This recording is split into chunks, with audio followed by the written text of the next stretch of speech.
नमस्कार शेतकरी मित्रांनो, आज आपण भांबरवाडी येथे आलो होतो. येथे याचं प्रमुख कारण म्हणजे आपण यांना ग्रब गार्ड दिलं होतं. उन्हाळे जास्त दिसत होते यांच्या प्लॉटमध्ये, तर आपण यांना ग्रब गार्ड दिलं होतं एकरी 3 किलो. तर यांना विचारू आपण यांचे रिझल्ट कसे आले. नमस्कार भाऊ, नमस्कार. आपलं नाव सांगा.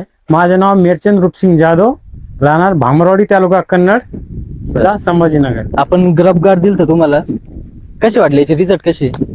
पहिले उन्ही दिसत होती, हा, म्हणजे आता ते सोडल्यावर आठ दिवसांनी डायरेक्ट गायब झाली. गायब झाली. उन्नी कुठं हा, नाही, पहिले वरती दिसत होती का? लय चांगले रिझल्ट आहे याच. हो का, चांगले रिझल्ट आहे का? हो, त्याच्या हे सोडल्यानंतर तुम्हाला उन्नी दिसलीच नाही? नाही दिसलीच नाही. हो का, बरोबर. पहिले असे दिसत होती निंदणी करते हा. वेळेस, पण त्याच्या नंतर काही दिसली नाही. दिसलीच नाही का? अजून एक वेळ सोडायचे त्याला. अजून हा, याची रिझल्ट एवढे भारी आले की यांचं म्हणणं आहे आपल्याला अजून एक वेळा सोडू, जेणेकरून कलर वगैरे पण चांगला आलाय कारण ते हानिकारक नाही ना. आणि हानिकारक नाही. मेटरायझम हा. पण येते आणि एनपीके ची बॅक्टेरिया पण काही प्रमाणात येते त्याच्यात.